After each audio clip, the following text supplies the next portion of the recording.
Your engine is constantly talking to you, but if you don't know the language, you're missing the warning signs. The easiest way to hear what it's saying? Pull a spark plug. These little components live right in the heart of the combustion chamber, and the way they look tells the story of how your car is running. First, let's talk about the goal. You want to see a light tan or grayish color on the ceramic insulator around the center electrode. This is the Goldilocks zone. It means your air-to-fuel ratio is spot on, the engine is burning clean, and your ignition timing is correct. If you see this, put it back in or replace it with a fresh one and keep driving happy. But what if it's pitch black and covered in dry, matte soot?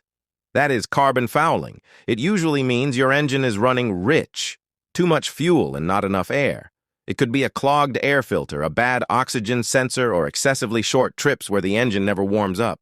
It's like choking the engine. It can't breathe, so it covers everything in soot.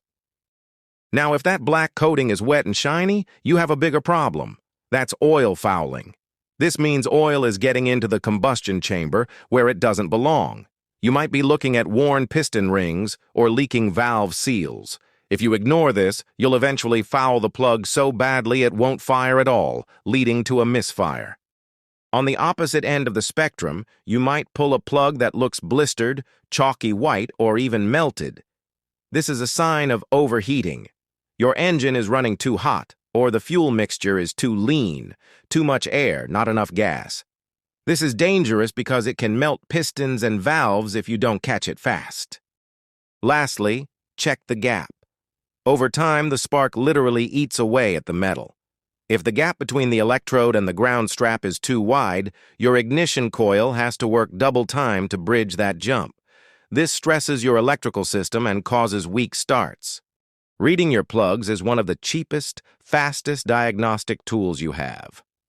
Next time you do a tune-up, don't just toss the old ones in the trash. Take a close look. They might just save you from a massive repair bill down the road.